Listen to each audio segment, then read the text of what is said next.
दूर से करना पड़ेगा।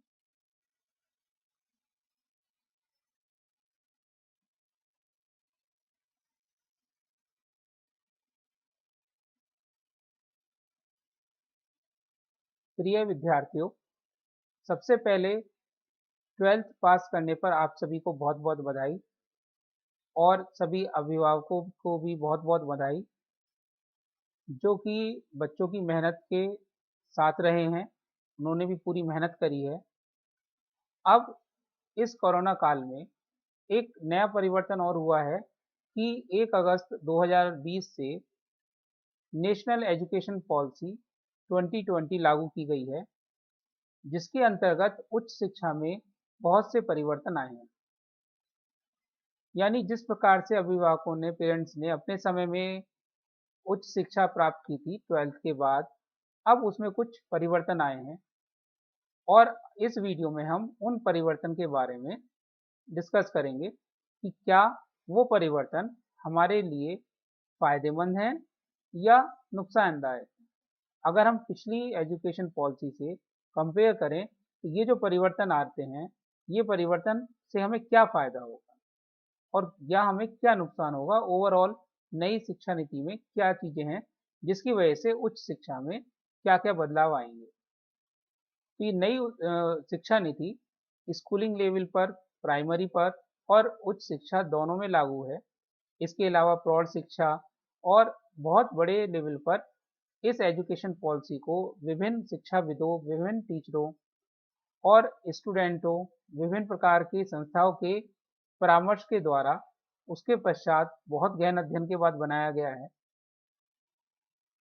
तो अब हम देखेंगे कि जो केवल उच्च शिक्षा के लिए हम यहाँ पे इस वीडियो में बात करेंगे कि जो उच्च शिक्षा में बदलाव आ रहे हैं वो किस प्रकार से आ रहे हैं। सबसे पहले हम बात करें तो उच्च शिक्षा में जो सबसे क्रांतिकारी परिवर्तन है वो है मल्टीपल एंट्री और मल्टीपल एग्जिट का विकल्प,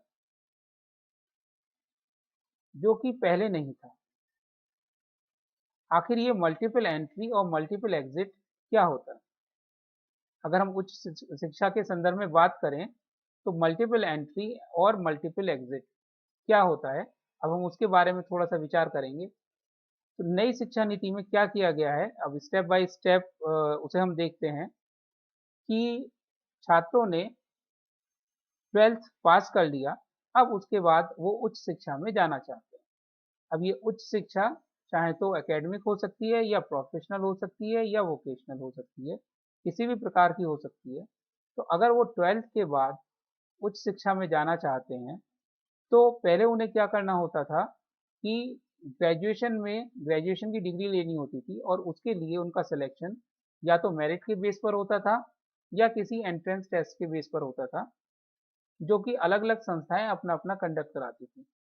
लेकिन नई शिक्षा नीति में ये कर दिया है कि या तो सिलेक्शन मेरिट बेस पर होगा या सभी कॉलेजेस के लिए एक, सभी संस्थाओं के लिए एक कॉमन एप्टीट्यूड टेस्ट कैट होगा, जिसके द्वारा उनका ग्रेजुएशन में एडमिशन लिया जाएगा। अब ग्रेजुएशन में एडमिशन लिया जाएगा तो यहाँ तक तो कोई परिवर्तन नहीं आया, नई पॉलिसी और पुरानी पॉलिसी यहाँ तक तो एक सी है। लेकिन अब उसके बाद हम देखते हैं क्या क्या चेंजेस आए। तो ग्रेजुएशन में एडमिशन लेने के बाद अब जब बच्चे ग्रेजुएशन करते हैं और उनको 1 साल पूरा हो जाता है तो दो संभावनाएं होती हैं, या तो वो उसको आगे कंटिन्यू करें या किसी कारण से उनका 1 साल के बाद वो कोर्स ग्रेजुएशन का ड्रॉप हो जाता है, चाहे वो उनकी अपनी पारिवारिक कारण हो या कोई भी कारण हो। तो ऐसी स्थिति में अगर बच्चा ड्रॉप करता है तो उसे 1 ईयर का सर्टिफिकेट मिलेगा, जो कि पहले नहीं मिलता था। यानी अगर कोई बीए कर रहा है, बीकॉम कर रहा है, तो उसे 1 ईयर का सर्टिफिकेट बीए, सर्टिफिकेट बीकॉम, तो इस तरीके से उसे एक सर्टिफिकेट मिलेगा जो ये बताएगा उसने उस तरह के कोर्स में 1 साल पढ़ाई की है। अब अगर बच्चा कंटिन्यू करता है तो 2 साल के बाद फिर दो स्थिति पॉसिबल हैं, या तो वो कंटिन्यू करे या किसी वजह से उसका ड्रॉप हो जाए।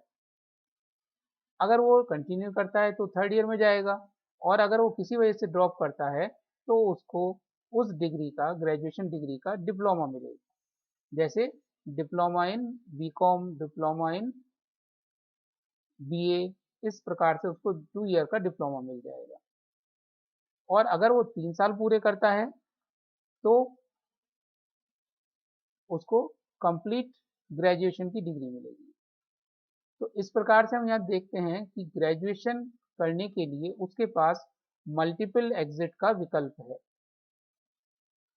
और अगर 1 साल का सर्टिफिकेट कोर्स करने के बाद, एक आध साल का गैप करने के बाद वो दोबारा से अपना ग्रेजुएशन पूरा करना चाहता है, तो वो पुनः ग्रेजुएशन में एडमिशन लेगा। अभी तो पुरानी पॉलिसी के अनुसार अगर वो गैप करके एडमिशन लेता है तो उसे पहले साल से शुरू करना पड़ता था, चाहे उसका 1 साल कंप्लीट हो जाए या 2 साल कंप्लीट हो जाए।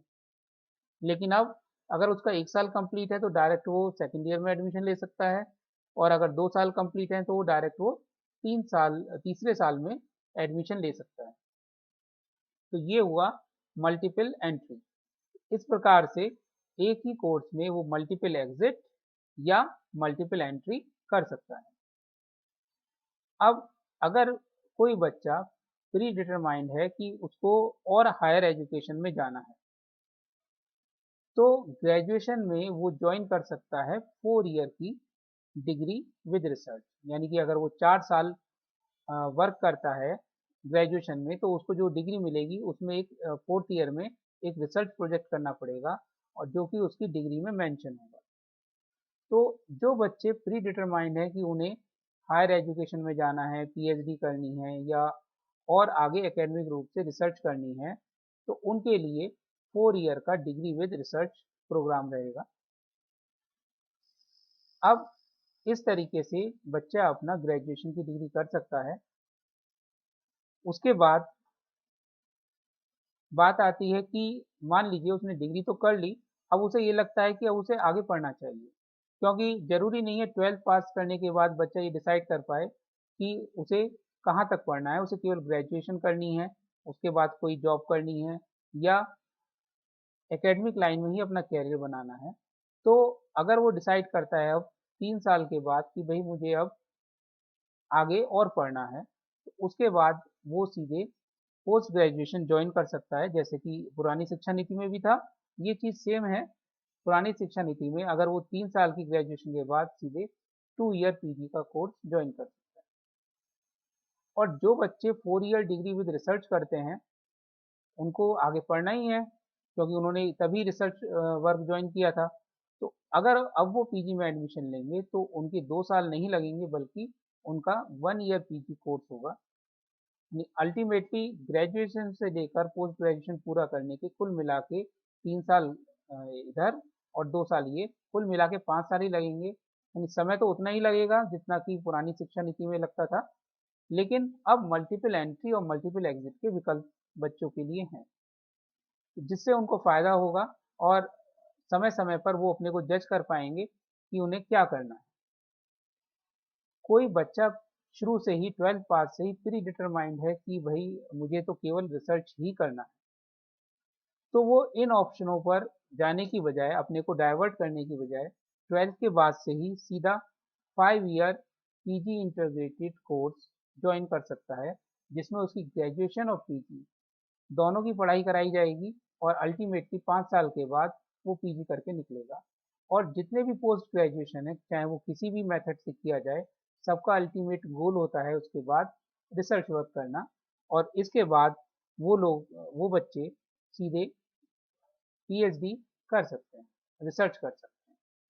तो इस प्रकार से हम ये देखते हैं कि ग्रेजुएशन लेवल पर नई शिक्षा नीति में multiple entry and multiple exit के बहुत सारे विकल्प दे दिए गए हैं, जो कि पुरानी वाली शिक्षा नीति में उपलब्ध नहीं थे। अब एक और मुख्य बिंदु जो कि नई शिक्षा नीति में किया है कि हायर एजुकेशन के लिए एक ही रेगुलेटर बना दिया गया है। जैसे पहले टेक्निकल एजुकेशन के लिए अलग संस्था थी, एकेडमिक के लिए यूजीसी थी, डिस्टेंस एजुकेशन के लिए डीईसी थी, तो इन सब को खत्म करके अब ये कहा गया है कि जितनी भी कोर्सेज हैं उनको एक ही संस्था रेगुलेट करेगी, यानी उनके लिए नियम बनाएगी। इसमें से दो तरह की एजुकेशन, लीगल मतलब एलएलबी और मेडिकल एजुकेशन, इनको अलग किया गया है। इन लोगों के लिए रेगुलेटर अलग होंगे, लेकिन बाकी सभी तरह की एजुकेशन, लीगल व मेडिकल को छोड़कर सभी तरह की एजुकेशन एक ही संस्था के द्वारा रेगुलेट होंगी। उनके लिए सभी के लिए एक से नियम लागू रहेंगे। अगला मुख्य बिंदु नई शिक्षा नीति का बहुविषयक। क्या मतलब है इसका? कि अभी तक होता क्या था कि अगर कोई बच्चा 12th के बाद या तो साइंस लेता था या आर्ट्स लेता था या कॉमर्स लेता था या कोई प्रोफेशनल कोर्स करता था, जैसे एमबीए कर लिया, एमसीए कर लिया, या बीबीए कर लिया, बीसीए कर लिया, बीटेक कर लिया, तो उसके लिए कोर्स फिक्स होते थे। अब ये उसकी चॉइस नहीं होती थी कि अगर उसने मान लीजिए बीबीए ज्वाइन कर लिया है और उसका मन करता है कि भाई मैं मैनेजमेंट के साथ साथ कुछ कंप्यूटर का कोर्स भी पढूं या मैं कुछ आर्ट्स के पढूं। सपोज कोई बच्चा बीबीए के साथ साथ हिस्ट्री पढ़ना चाहता है, तो वो पॉसिबल नहीं था। लेकिन नई शिक्षा नीति में ये किया गया है कि बच्चा किसी भी प्रकार की कोर्स में एडमिशन ले, उसके साथ में वो दूसरा अपनी पसंद का कोर्स ले सकता है, कोई रेस्ट्रिक्शन नहीं है। जैसे एक साइंस वाला अगर ये चाहे कि भाई मुझे मैथ के और फिजिक्स के साथ साथ केमिस्ट्री ना पढ़ के मुझे हिस्ट्री लेनी है या मुझे इंग्लिश लेनी है एक मुख्य विषय के रूप में, तो वो उसको ले सकता है।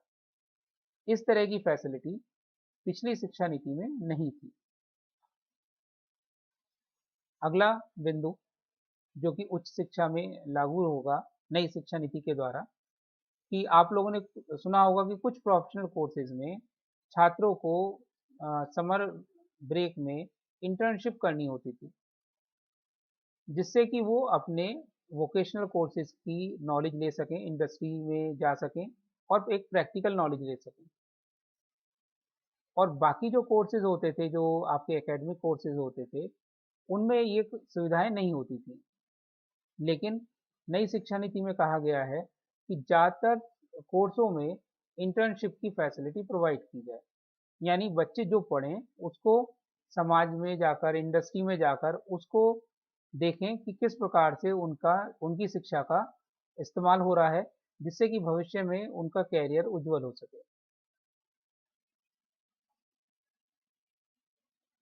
एक बहुत बड़ा परिवर्तन नई शिक्षा नीति में किया गया है कि विभिन्न विषयों के विभाग ओपन डिस्टेंस लर्निंग मोड में पाठ्यक्रम प्रदान करने के लिए स्थापित किए जाएंगे।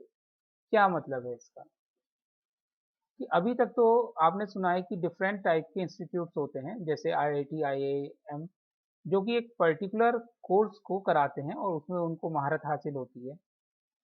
अब जो विभिन्न विषय के विभाग हैं, जैसे कि हम बात करते हैं sociology, history, Hindi, English, economics, इनके नेशनल लेवल पर इंस्टीट्यूट स्थापित किए जाएंगे, जो केवल उसी विषय की शिक्षा जिसके कि वो हैं ओपन डिस्टेंस लर्निंग माध्यम से, ओडीएल माध्यम से प्रदान करेंगे। जैसे इंग्लिश वाला एक जो विभाग होगा ऑल इंडिया लेवल का, वो किसी भी स्टेट के किसी भी हायर इंस्टीट्यूट के बच्चे के लिए इंग्लिश का कोर्स डिस्टेंस दूरस्थ शिक्षा द्वारा दे सकता है। और जो बच्चे ऐसी विभागों से कोर्स करेंगे जो कि नेशनली रिकॉग्नाइज्ड होंगे, उनके क्रेडिट को बच्चों की डिग्री में जोड़ दिया जाएगा। इसको एक उदाहरण से समझते हैं कि सपोज कोई बच्चा बीए करता है और उसने वहाँ पर सब्जेक्ट ले रखे हैं हिस्ट्री, इकोनॉमिक्स, सोशियोलॉजी, और उसका मन ये करता है कि भाई साथ साथ मैं इंग्लिश और कर लूँ, लेकिन रेस्ट्रिक्शन है कि उस कॉलेज में इंग्लिश नहीं है या उसको 3 सब्जेक्ट से ज़्यादा नहीं मिल सकता। तो वो बच्चा क्या करेगा कि जो इंग्लिश का नेशनल लेवल पर विभाग होगा, वहाँ से डिस्टेंस के माध्यम से कोर्स को करेगा और उसमें जो भी उसको रिजल्ट प्राप्त होगा, उसके क्रेडिट को उसकी डिग्री में जोड़ दिया जाएगा।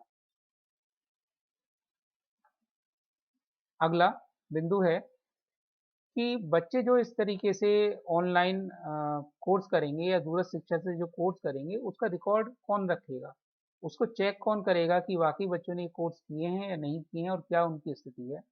तो उसके लिए एक academic bank of credit ABC की स्थापना की जाएगी और जो भी वो पाठ्यक्रम करते हैं बच्चे, चाहे वो उसको ऑनलाइन करते हैं, दूरस्थ शिक्षा से करते हैं या रेगुलर करते हैं, उस बच्चे का पूरा रिकॉर्ड इस एकेडमिक बैंक ऑफ क्रेडिट में रहेगा, जिसके द्वारा बच्चे कभी भी अपने कोर्स का रिजल्ट देख सकते हैं और विभिन्न संस्थाएं उन बच्चों का क्रेडिट या कोर्सेज का रिजल्ट देख सकती हैं। तो एक वेरिफिकेशन उनका बड़ा आसान हो जाएगा। अगला विषय है जो इसमें नई शिक्षा नीति में इंक्लूड किया गया है कि नो स्ट्रीम रेस्ट्रिक्शंस। क्या मतलब है इसका? इसको हम एक उदाहरण से समझते हैं कि ज़्यादातर आप सब लोगों को ज्ञात है कि अभी तक जितने भी डीटीएच सर्विसेज होती थी, जो डिश टीवी जिसे बोलते हैं या डीटीएच सर्विसेज बोलते हैं, उसमें कुछ समय पहले तक पैकेज चलते थे। चाहे आपको मतलब पैकेज अगर आप ले रहे हैं तो आपको ये सारे चैनल लेने पड़ेंगे, चाहे उनमें से कुछ चैनल आपको पसंद हो या नहीं हो। लेकिन बाद में ये कर दिया गया कि आपको जो चैनल आपको पसंद है उसे आप ले सकते हैं और उसी के हिसाब से भुगतान करेंगे। तो उसी तरह का कॉन्सेप्ट एजुकेशन में लाई है नई शिक्षा नीति। वो ये कहती है कि अगर आपने कोई स्ट्रीम चुन ली है, जैसे हमने चुन ली बायो स्ट्रीम, जो अभी तक हम चुनते थे, तो बायो स्ट्रीम में क्या होता था ग्रेजुएशन लेवल पर कि बच्चों को पढ़ना कंपलसरी होता था जूलॉजी, बॉटनी और केमिस्ट्री। लेकिन मान लीजिए बच्चा जूलॉजी बॉटनी तो पढ़ना चाहता है, लेकिन उसके साथ में केमिस्ट्री नहीं पढ़ना चाहता, तो वो उसकी जगह अपनी पसंद का कोई विषय, जो कि इंग्लिश, हिंदी, मैथ, फिजिक्स कुछ भी हो सकता है, उसको वो ले सकता है। यानी ये कोई रेस्ट्रिक्शन नहीं है कि अगर उसने एक पर्टिकुलर स्ट्रीम ली है तो एक पैकेज के रूप में उसे विषय लेने पड़ेंगे। अगर वो उस संस्था में मौजूद हैं और दूसरे विषय, तो उसको वो ले सकता है। तो इस प्रकार से जो स्ट्रीम का रेस्ट्रिक्शंस है वो खत्म कर दिया गया। और एक और महत्वपूर्ण संशोधन जो किया गया है नई शिक्षा नीति में, जो कि काफ़ी समय से देखा जाता था कि बहुत सारे बच्चे किसी न किसी कारण से ड्रॉप आउट कर देते थे। जब वो ग्रेजुएशन में एडमिट होते थे, 1 साल या 2 साल के बाद किसी वजह से वो ड्रॉप आउट करना पड़ जाता था उनको, चाहे वो उनका पारिवारिक कारण हो, नौकरी लगना हो या कुछ भी हो। उसकी वजह से उन बच्चों को क्या दिक्कत आती थी कि उनका वो समय जो उन्होंने संस्था को दिया है, 1 साल या 2 साल, वो वेस्ट हो जाता था। मतलब कि उस समय का उनके पास ना तो कोई सर्टिफिकेट होता था कि आपने ये चीज़ पढ़ ली, इन चीज़ों में आपने अच्छे अंक प्राप्त किए हैं। तो ऐसे छात्रों के पास कुछ प्रमाण पत्र नहीं होते थे। लेकिन नई शिक्षा नीति में अब ये फ़ायदा हो गया कि अगर उसने ग्रेजुएशन का 1 साल या 2 साल पूरा किया है, तो उसके पास एक सर्टिफिकेट या डिप्लोमा होगा और उसका जो टाइम है, वो वेस्ट नहीं जाएगा। एटलीस्ट उसके पास कुछ एक प्रमाण पत्र ये होगा कि हाँ जी, इस दौरान मैंने ये कार्य किया। तो ये बहुत बड़ी बात है। तो जो ड्रॉप आउट बच्चे हैं, उनके उनके लिए एक सुनहरा संशोधन है कि उनके साल खराब नहीं जाएंगे और वो सबसे बड़ी बात कि ड्रॉप आउट करने के कारण का खत्म हो जाने के बाद वो पुनः अपनी पढ़ाई को वहीं से प्रारंभ कर सकेंगे मल्टीपल एंट्री के जरिए। एक और मुख्य बात कि पुरानी शिक्षा नीति में क्या होता था कि अगर आप एक कोर्स रेगुलर कर रहे हैं और एक कोर्स या एक से अधिक कोर्स आपने डिस्टेंस के साथ किया है, तो एक साथ 2 कोर्सों को मान्यता कुछ जगह नहीं मिलती थी। लेकिन अब नई शिक्षा नीति में कर दिया है कि आप एक समय में एक से अधिक कोर्स कर सकते हैं, बशर्ते कि एक कोर्स जो आपका रेगुलर है उसके साथ जो बाकी कोर्सेज हैं वो डिस्टेंस से हों और उनको मान्यता दी जाएगी, उनको उस डिग्री के साथ जो रेगुलर डिग्री है आपकी उसके साथ जोड़ दिया जाएगा। और किसी वजह से कोई छात्र अगर रेगुलर कोर्स नहीं कर पा रहा है, तो वो एक से अधिक कोर्स डिस्टेंस के कर सकता है और उन सभी की मान्यता एक साथ रहेगी। तो इन्हीं से संबंधित एक और रिजल्ट निकल के आता है नई शिक्षा नीति में कि नौकरी के साथ पढ़ाई कर सकते हैं और अपना कोर्स पूरा कर सकते हैं। जैसे किसी ने ज्वाइन किया और 1 या 2 साल के बाद छोड़ दिया तो डिस्टेंस के माध्यम से अपनी पढ़ाई को पूरा कर सकते हैं। इससे उनकी पढ़ाई बीच में नहीं छूटेगी और नौकरी के साथ-साथ वो अपना पढ़ाई भी कंटिन्यू कर सकते हैं। एक ऐसी चीज़ जो साइकोलॉजिकल काफ़ी बच्चों के साथ होती है, लेकिन बच्चे उसको कह नहीं सकते। तो होता क्या है कि बच्चे किसी दबाव के कारण, चाहे वो उनका पैरेंटल प्रेशर हो या सर्कमस्टांसेस ऐसे हों कि बच्चों को ऐसे पाठ्यक्रम में एडमिशन लेना पड़ जाता है, जिसमें उनको इंटरेस्ट नहीं होता। तो अब ऐसी स्थिति में बच्चा उसमें पूरा मन लगा के नहीं पढ़ पाता है और घरवाले सोचते हैं कि वो क्यों नहीं पढ़ रहा है।